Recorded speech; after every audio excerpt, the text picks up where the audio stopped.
प्यारे बच्चों, आपका फिर स्वागत है हमारे एक नए वीडियो में। आपसे गुजारिश है कि आप अच्छी तरह बोर्ड पर देखें और इस प्रकार आप बोर्ड पर देख रहे हैं कि क्लास 10 एनसीईआरटी मैथ प्रश्नावली 6.5 के क्वेश्चन नंबर 8 को मैं लेकर आपके सामने उपस्थित हुआ हूं। आपसे गुजारिश है कि वीडियो को अच्छी तरह पूरी तरह देखें। लगाने से पहले मैं आपसे रिक्वेस्ट करूंगा कि वीडियो को लाइक और सब्सक्राइब करें ताकि जो भी वीडियो अपलोड की जाए आप तक अवश्य पहुँचें और आप उसका लाभ अवश्य उठा सकें। तो चलिए चलते हैं, क्वेश्चन नंबर 8 को लगाने का प्रयास करते हैं। क्वेश्चन नंबर 8 को मैं पढ़ रहा हूं, आप ध्यानपूर्वक इसको देखने का प्रयास करेंगे। दी गई आकृति में त्रिभुज एबीसी के अभ्यंतर में एक स्थित कोई बिंदु ओ है। देखिए ध्यान से, एक बिंदु ओ यहाँ पर दिया गया है और ओ से लंब खींचा गया, ओडी बीसी पर परपेंडिकुलर खींचा गया है। आप देख रहे हैं कि ओडी बीसी पर परपेंडिकुलर खींचा गया है, ओई एसी पर परपेंडिकुलर खींचा गया है, ओएफ एबी पर परपेंडिकुलर खींचा गया है। तो दर्शाइए, इसमें दो सवाल पूछा गया है, दो पार्ट पूछा गया है। O A square plus O B square plus O C square minus O D square minus O E square minus O F square equal to A F square plus B D square plus C square. प्यारे बच्चों, दूसरा part दिया A F square plus B D square plus C square equal to A square plus C D square plus B F square. ये दोनों part को proof करना है। हम बारी बारी से इस प्रूफ को आगे बढ़ाते हैं, आप देखेंगे। अब हम उसको ओ ए को मिला देते हैं, ध्यान दीजिए, इसको मिला देते हैं, उसी तरह इसको मिला देते हैं, उसी तरह इसको मिला देते हैं। ध्यानपूर्वक आप देखेंगे। पहले हम चलते हैं त्रिभुज, इसका हल निकालने चल रहे हैं। पार्ट ए का हल जो है देखेंगे, त्रिभुज ए एफ ओ में देखिए ध्यान से, इस त्रिभुज में देखते हैं। इस त्रिभुज में देखिए 90 डिग्री है, तो इसका मतलब ओ ए स्क्वायर कर्ण का वर्ग हो जाएगा, ये ओ ए स्क्वायर बराबर O F square plus A F square. ध्यान दीजिए क्या होगा, ए एफ स्क्वायर। अब इसको O A square minus O F square बराबर ए एफ स्क्वायर लिख सकते हैं। ये समीकरण 1 मिल गया, ध्यान देंगे आप। इसी प्रकार त्रिभुज, ध्यान दें, त्रिभुज ओ डी बी में आइए, ओ डी बी में, इस त्रिभुज में आते हैं। इस त्रिभुज में देखिए 90 डिग्री है, तो आएगा ओ बी स्क्वायर बराबर B D square plus O D square. अब इसको इधर लाएंगे तो O B square minus O D square बराबर बी डी स्क्वायर। ये हो गया पार्ट सेकेंड, ये सेकेंड समीकरण हो गया, ध्यान देंगे आप। उसी तरह से अब हम चलते हैं, इस त्रिभुज में चलते हैं। इस त्रिभुज में देखिए, ध्यान से देखेंगे आप, ये 90 डिग्री है। जब ये 90 डिग्री है तो कर्ण ओ सी स्क्वायर हो गया, तो लिखेंगे त्रिभुज ओ ई सी में। ओ ई सी में देखिए ध्यान से, ओ ई सी में आप देखेंगे तो ओ सी स्क्वायर बराबर ओ E square plus C square. ध्यान दीजिए, इसको लिखेंगे ओ C square minus O E square बराबर सी स्क्वायर। क्या लिखेंगे, सी स्क्वायर। ये हो गया समीकरण 3।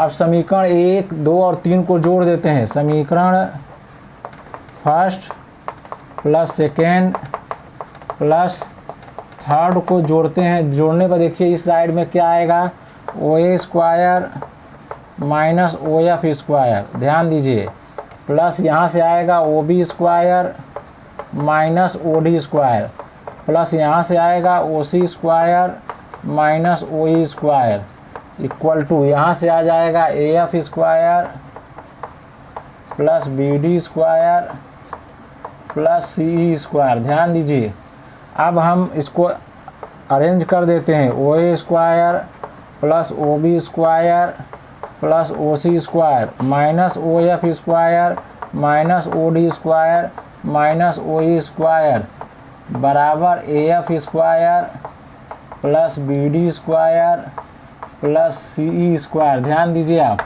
अब इस पर निगाह डालिए। O A square, O B square, O C square ये है minus O D square minus O F square minus O E square equal to A F square B D square. ये पहला पार्ट प्रूफ हो गया। यही सिद्ध करना था। क्या था, यही सिद्ध करना था, यही सिद्ध करना था। इसको कर सकते हैं। पार्ट बी के तरफ चलते हैं। पार्ट बी में देखिए, पार्ट बी में इसी प्रकार आप लिखेंगे। तो जब इसका मान जब उसी समय आएंगे तो लिखेंगे भाग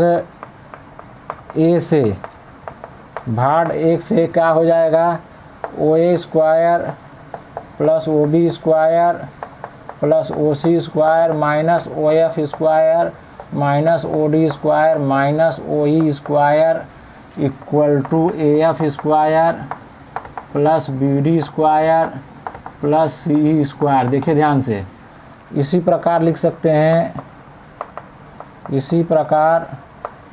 हैं, OA square plus OB square plus OC square minus OF square minus OD square minus OE square बराबर आएगा आपका AE square plus CD square plus BF square. अब इन दोनों से इसको समीकरण मान लीजिए 4 और इसको 4 और 5 से लिखेंगे। समीकरण 4 एंड 5 से देखिए ये साइड दोनों का बराबर है तो लिख देंगे अतः AF square plus BD square plus CE square बराबर AE square plus CD square plus BF square. अब देखिए ये दोनों इक्वल आ गया, तो इस तरह से यही प्रूफ करना था। आप क्वेश्चन नंबर 8 को अच्छी तरह से आप प्रूफ कर सकते हैं। इसी क्रम में हम लोग क्वेश्चन नंबर आप देख रहे हैं क्लास 10 NCERT मैथ प्रश्नावली 6.4 का क्वेश्चन नंबर 9 बोर्ड पर लिखा हुआ, उसकी अच्छी तरह समझने और पढ़ने की कोशिश करेंगे। मैं क्वेश्चन पढ़ रहा हूँ। 10 मीटर लंबी सीढ़ी एक दीवार के टिकने पर भूमि से 8 मीटर की ऊंचाई खिड़की तक पहुंचती है। दीवार से सीढ़ी के निचले सिरे की दूरी ज्ञात कीजिए। ध्यान दीजिए, ये दीवार है, ध्यान दीजिए, दीवार पर ये सीढ़ी रखी गई है। ध्यान दीजिए, ये सीढ़ी है। अगर AB सीढ़ी है और BC दीवार है, ये B पर खिड़की है। यहाँ से ये 10 मीटर सीढ़ी की लंबाई है और खिड़की की ऊंचाई 8 है। ध्यान दीजिए यहाँ पर।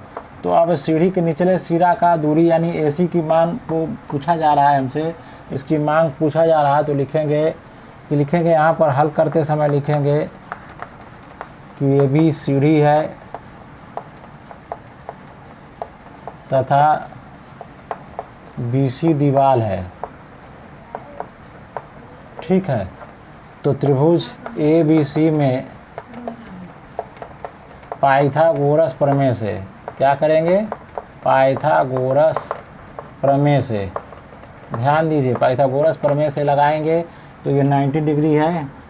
90 डिग्री से कर्ण हो गया AB स्क्वायर बराबर AC square plus BC square, यानी ये हो गया 10 का स्क्वायर बराबर AC स्क्वायर प्लस 8 का स्क्वायर। ये हो गया 100 AC स्क्वायर और इसका वर्ग हो गया 64। इसको इधर निकालेंगे तो 100 माइनस 64 बराबर AC स्क्वायर। ये हो गया 36 इक्वल टू AC स्क्वायर। अब इसको लिख सकते हैं AC स्क्वायर इक्वल टू 36 यानी 36 है, तो AC स्क्वायर करनी में 36, AC स्क्वायर बराबर 6 सेमी। इसका मतलब दीवार से सीढ़ी के निचले सिरे की दूरी 6 सेंटीमीटर आ गया। तो लिखेंगे दीवार से सीढ़ी के निचले सिरे की दूरी बराबर 6 मीटर लिखेंगे। ये मीटर में दिया गया है माप को, तो 6 मीटर इस तरह से लिख सकते हैं। तो प्यारे बच्चों, अच्छी तरह इसे समझने का प्रयास करें।